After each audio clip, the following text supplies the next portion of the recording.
para at least mas lumay naman niya. So, kung pagbabayad sa bangko.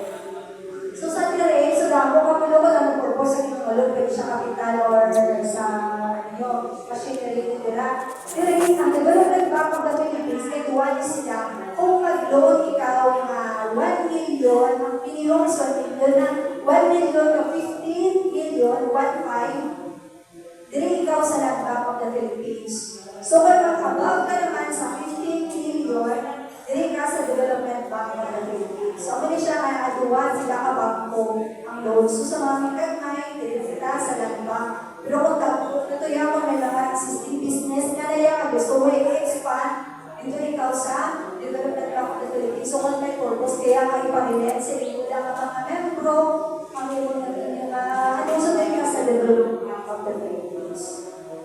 Okay? Yes, sir. Subukan mo naman kung ikaw lang isa mag-loan ma'am, worth of 25,000 lang. May co-indicate. Hindi, sir. Ang minimum subong is 1 million. So, ang ano subong, actually, sir, may propose na amendment. Actually, ako na sir sa president sa kanya.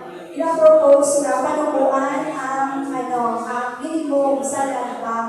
Pero wala pa kami sir sa approval. Hopefully, by next year, magawa kami. Kaya malaman ang 1 million, tama na ako para sa mga farmer. Pero, sa subong, may nag-loan, approved na loan, actually na-release na siya, taga-kapis, na individual ko ka ng farmer, nag-loan 1 million sa land bank, pero sa sinimang program. So far, ang mga subong, so far, may isang start sa programa sa 2022, huwag pa lang sa Region 6, ang nakakagabi sa loan, isa ka cooperative, isa ka individual farmer, ako, isa clan, isa ka kapis individual farmer. So, kung ikaw yung may-ari kaya farm o may-ari ka na yung existing na business na pwede ka gamitan mo yan, so pwede din. Pero, syempre sa mga magagmay, kita mga ng farmers, kung tama naman ka po, inaano lang namin nga, earlier sisiling na 2-8, parang may-ara na siya sa consultation, isa ato sa second race, na tayo panumpuan ang minimum na pwede load sa individual farmer. So, parang I think, 300 or 150. Pero, gawalan pa kita sa approval kung pilagay. Basta manubon siya, below 500 na.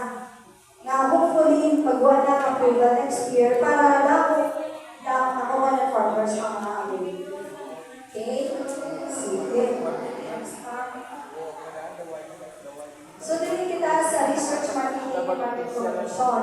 Diba? Kaya actually, ang ano siya ko ng tawa ninyo, wala-wala sila nga awal ng inata kay PCA. Kaya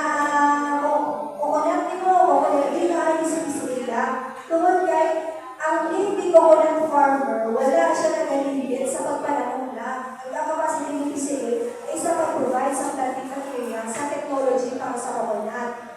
Kaya hindi na tuduhan kita dapat, hindi lang kita raw material, so hindi na mag-libit na diba sa subukin sa advance na isang DA, ina-encourage natin sa value-adding ng ating mga association ng coconut farmer, yung kita mismo kabalo kita mag-process ang ating na coconut. So, di ba, alin kita sa production, ginagamit ka ng PCA sa ating pamilya, sa nato ka na sa facility, may araw ka na, may kapital ka na, may nag-load ka na ng box.